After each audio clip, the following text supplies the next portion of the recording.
सबसे पहले करुणा के सागर सम्यक संबुद्ध महर्षि वाल्मीकि जी, संत गुरु रविदास जी, संत कबीरदास जी, गुरु नानक देव जी, ज्योतिबराव फूले जी, साहू जी महाराज, पेरियार वी रामास्वामी नायकर जी, डॉक्टर बाबा साहेब अम्बेडकर, रामस्वरूप वर्मा, बाबू जगदेव प्रसाद कुशवाहा, ललई सिंह यादव, मान्यवर कांसीराम सहित तमाम बहुजनों के महापुरुषों व ऋषि मुनियों के चरणों में कोटि कोटि नमन करते हुए मैं आप सबको क्रांतिकारी जय भीम करता हूं और विनम्र नमो बुद्धाय करता हूं। मुझे कृपया मेरा समय बता दिया जाए, फिर मैडम बीच में उठ के ना आए, मैं उतनी देर में अपनी बात खत्म कर दूंगा। कितना टाइम आप मुझे दे रहे हैं? 100 में 90 शोषित हैं, शोषितों ने ललकारा है, धन धरती और राजपाट में 90 भाग हमारा है।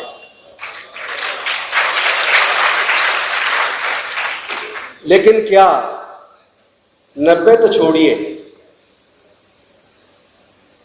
क्या 30% भी इस देश के 90% समाज को मिल रहा है? जो लोग देश के मेहनत का समाज है, जो उत्पादन का काम करता है, जो निर्माण का काम करता है, जिन्होंने भारत के निर्माण में अपने पुरखों को खोया है, आज उनको अपने हक के लिए लड़ना पड़ रहा है। और विदेश से आकर हमारे बहुजनों से, हमारे पूर्वजों से छल कपट से सब कुछ छीनने वाले देश के सभी संसाधनों पे काबिज हैं। लेकिन सवाल एक है, 90 क्या वास्तव में 90 हैं? अगर हम दिल्ली की बात करें तो दिल्ली में पिछड़े वर्ग में गुर्जर समाज, यादव समाज, जाट समाज, तीनों पैसे में बहुत मजबूत हैं। वो अपने आप को पिछड़ा वर्ग में गिनते ही नहीं। अब लड़ाई लड़े कौन? यहां तो जो ओबीसी के हक और अधिकार के आरक्षण की लड़ाई को भी हमारे दलित समाज के लोगों ने दिल्ली में लड़ा 1990 में, जब मंडल कमीशन की घोषणा हुई थी। और सेल्फ इम्यूलेट करने वाले राजीव गोस्वामी खुद पिछड़े वर्ग से थे। लेकिन देर आए दुरुस्त आए, अब सबको ये समझ आ रहा है कि हम लोग इस देश के मूल निवासी हैं, हमारा हक छिना है, हमारे हिस्से की हकमारी हुई है, जो आज का मुद्दा भी है। बहुसंख्यकों की हकमारी रोकने वाजिब हिस्सेदारी के लिए हम लोग इकट्ठे हुए हैं। आप जरा समझिए कि ओबीसी के जब आरक्षण की बात के लिए काका काललकर आयोग 1951 में बना, उसकी रिपोर्ट आई, वो खत्ते में डाल दी। 77 में मंडल कमीशन बना, उसकी रिपोर्ट आई, वो खत्ते में डाल दी। 7 अगस्त 1990 को किन परिस्थितियों में मंडल कमीशन की घोषणा हुई, वो शायद कुछ जो सीनियर साथी उनको पता होगा। देवीलाल जी की सभा होनी थी और किस हालात में वो घोषणा हुई। और उसके बाद जब Indira Sahni versus union of India के नाम से केस डला और मंडल कमीशन की सिफारिशों को लागू करने की जो घोषणा हुई थी, उसको कोर्ट ने स्टे कर दिया। 92 में जजमेंट आया, 93 में नोटिफिकेशन आया, उसके बाद लागू हुआ। लेकिन जब 10% जनरल कैटेगरी ईडब्ल्यूएस की बात आई, पहले तो आप ये देखें, ओबीसी के आरक्षण की लंबी लड़ाई है, कुर्बानी देने वालों की लंबी लिस्ट है, कितने लोगों की इस आंदोलन में जान गई है, लंबी लिस्ट है। उसके बाद जाके थोड़ा बहुत मिला। और जिन्होंने मांगा नहीं, जिनको न कभी मांगना पड़ा, न धरना प्रदर्शन करना पड़ा, उनको भारत सरकार ने 4 दिन के अंदर, एक दिन कैबिनेट में पास किया, अगले दिन लोकसभा में, वो भी उसका टाइम खत्म हो रहा था, एक दिन बढ़ाया गया, उससे अगले दिन राज्यसभा में, तीसरे दिन, और चौथे दिन राष्ट्रपति जी के सिग्नेचर होकर नोटिफिकेशन भी चौथे ही दिन हो गया। अब सवाल एक और है, हम तो बात 49.5% की कर रहे हैं कि इतना तो दे दो, लेकिन इसमें कितना बड़ा खेल है ये शायद कुछ पढ़े लिखे विद्वान साथी जो रिजर्वेशन पॉलिसी पे नजर रखते हैं, शायद वो उस बात को जानते होंगे। इसमें जो रोस्टर पॉइंट है, पहले वैकेंसी बेस्ड रोस्टर होता था, अब पोस्ट बेस्ड रोस्टर कर दिया। इस पोस्ट बेस्ड रोस्टर का कितना बड़ा नुकसान आपको हो रहा है आपको पता ही नहीं है। मैं एक मंत्री के तौर पे आपको आज बता रहा हूं। चलो मैं अपने दिल्ली सरकार के विभाग की वैकेंसीज के बारे में बताता हूं। ईबास हॉस्पिटल के अंदर 4 तरह की वैकेंसी 11-11 निकली। और ये जो रोस्टर का खेल है, ये बड़ा खतरनाक खेल है। उसमें हुआ क्या, रोस्टर में क्या है, आज जो रोस्टर लागू है, पहली वैकेंसी जनरल को जाती है, दूसरी जनरल को जाती है, तीसरी जनरल को जाती है, चौथी ओबीसी को जाती है, 5वीं जनरल को जाती है, 6ठी जनरल को जाती है, 7वीं एससी को जाती है, और एसटी को तो जाके 14 नंबर इंतजार करना पड़ता है। तो ये जो 4 तरह की 11-11 वैकेंसी निकली, इन 4 तरह की 11-11 वैकेंसी का मतलब 44 पोस्ट। इस 11 में 7 पोस्ट जनरल कैटेगरी की, इस रोस्टर के हिसाब से 1 पोस्ट ईडब्ल्यूएस की, 7 और 1 8, 2 पोस्ट ओबीसी की 10, 1 पोस्ट ईडब्ल्यूएस की, सॉरी एससी की, एसटी को तो मिला ही नहीं, यानी ओबीसी और एससी मिलाकर 3 और एसटी की 0 और जनरल कैटेगरी और उसकी ईडब्ल्यूएस लगाकर जनरल कैटेगरी की हो गई 8, यानी 8 चौक 32 वैकेंसी 44 में से चली गई सीधे जनरल को। तो ये 49.5% जो हम बोलते हैं, आप जरा किसी कोई सारे गणित वणित इतना तो सब जानते होंगे भाई, 49.5% 44 का कितना हो गया,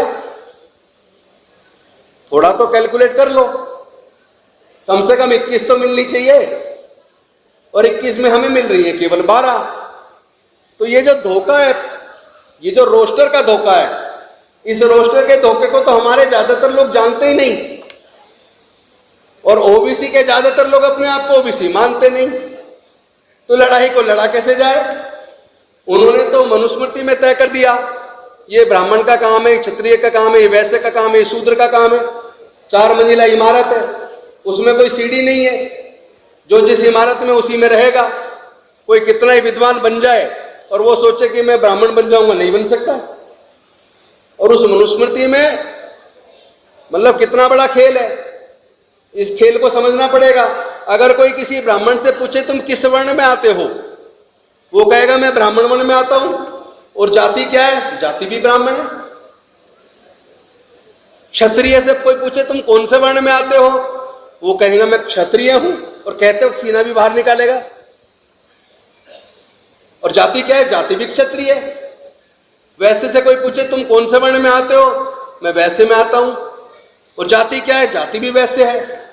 पर ये जो चौथा वर्ण है, एक भी आदमी ये नहीं कहता कि मैं शूद्र में आता हूं। तो आप तो अपने आप को शूद्र मानते नहीं, और वो आपको शूद्र मानते हैं। और जब शूद्र मानते हैं तो आपको आपके अधिकार देने को वो तैयार नहीं है। तो हमें अपने पूर्वजों के इतिहास को पढ़ना पड़ेगा। हमारे पूर्वज बौद्ध थे।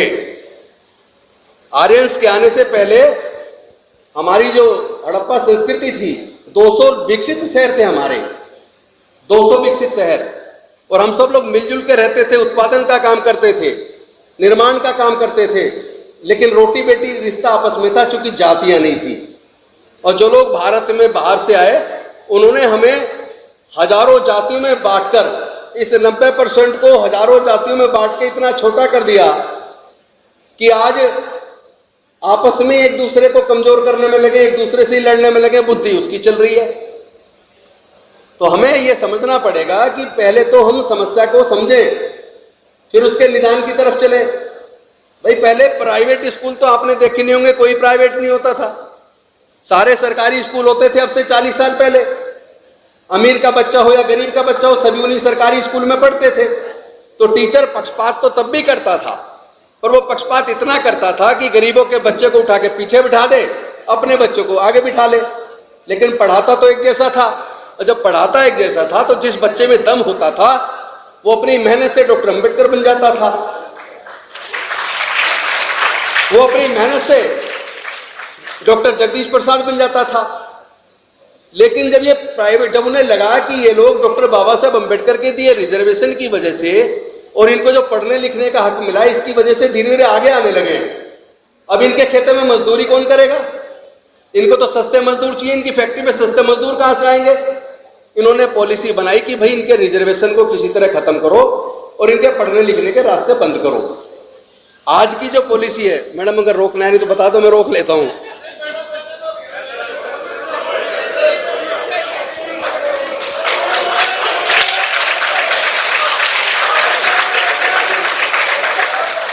कि मिटा दे अपनी हस्ती को अगर मर्तबा चाहता है, मिटा दे अपनी हस्ती को अगर मर्तबा चाहता है कि दाना खाक में मिलकर गुल गुलजार होता है।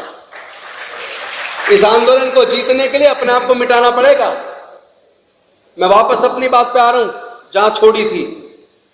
इन्होंने क्या किया कि भाई इनके पढ़ने लिखने के रास्ते को दोबारा से बंद कर दो और साथ ही साथ इनके नौकरियों में आने पे बंदिश लगा दो। लेकिन बाबा साहेब के संविधान की वजह से ना तो पढ़ना लिखना बंद किया जा सकता था, क्योंकि वोट की राजनीति है, one man one vote one value. Baba Saheb इतनी बड़ी ताकत दे गए, अब वोट चाहिए तो इस वोट के लिए रोक तो सकते नहीं थे पढ़ने लिखने से, ना ही नौकरी में रिजर्वेशन को खत्म कर सकते थे, पर उन्होंने इनडायरेक्ट रास्ता चुना। धीरे धीरे सरकारी स्कूलों को कमजोर करना शुरू किया और प्राइवेट स्कूल खोलने शुरू कर दिए। हालात ये आ गई, पिछले इन 30-40 सालों में सरकारी स्कूल पूरे देश के बर्बाद हो गए। यहां तक कि पूरे देश के अंदर आपको अगर आंकड़े ना हो 1 लाख से ज्यादा सरकारी स्कूल बंद हो गए। मैं पूछना चाहता हूं, क्या हमारी जनसंख्या कम हो गई है? जनसंख्या कम हुई है क्या?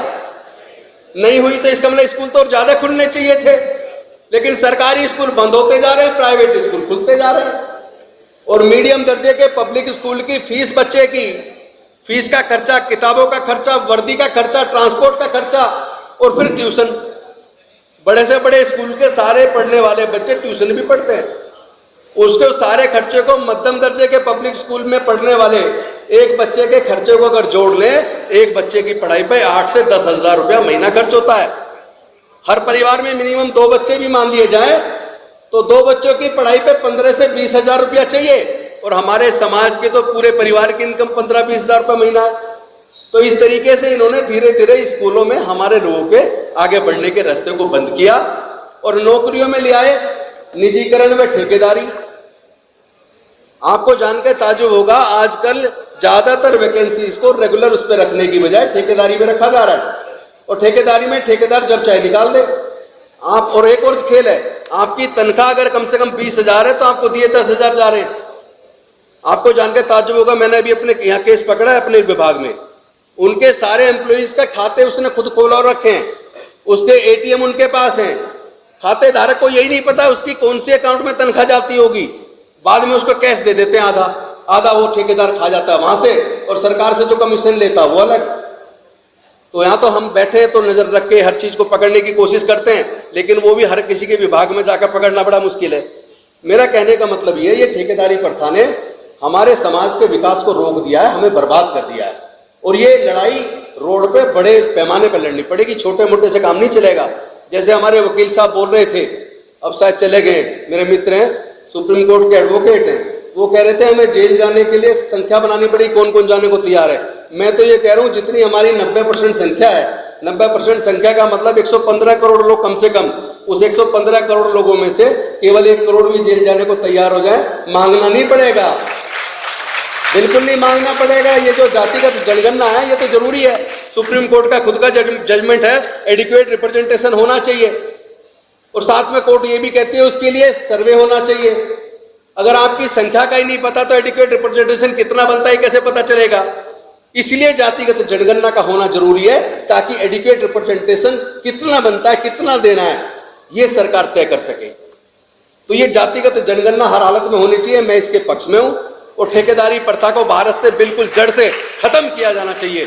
इसके लिए जो लड़ाई लड़नी पड़ेगी, और हम तो सीधी कहते हैं कुर्सी टेम्परेरी, बहुत से लोग कहते हैं यार कुर्सी के बारे में सोचो, तो मैं कहता हूं भाई कुर्सी तो मैं लेके पैदा नहीं हुआ था, ये तो कभी किसी की परमानेंट रही नहीं, मेरे से पहले भी मंत्री रहे, आज नहीं है, आज मैं हूं कल मैं भी नहीं होऊंगा। ये तो आती जाती रहती है, लेकिन ये समाज का मुद्दा और हमारा समाज, हमारे समाज के हक अधिकार ये हमेशा रहेंगे, ये हमें लड़ने हैं तो ये लड़के लेने हैं। तो पर्ची आ गई, इसलिए मैं अपनी बात को ये कह के समाप्त करता हूँ, होके मायूस नायूस शाम से ढलते रहिए, जिंदगी भोर है सूरज से निकलते रहिए, एक ही पांव पे ठहरोगे तो थक जाओगे, धीरे धीरे ही सही राह पे चलते रहिए। जय भीम।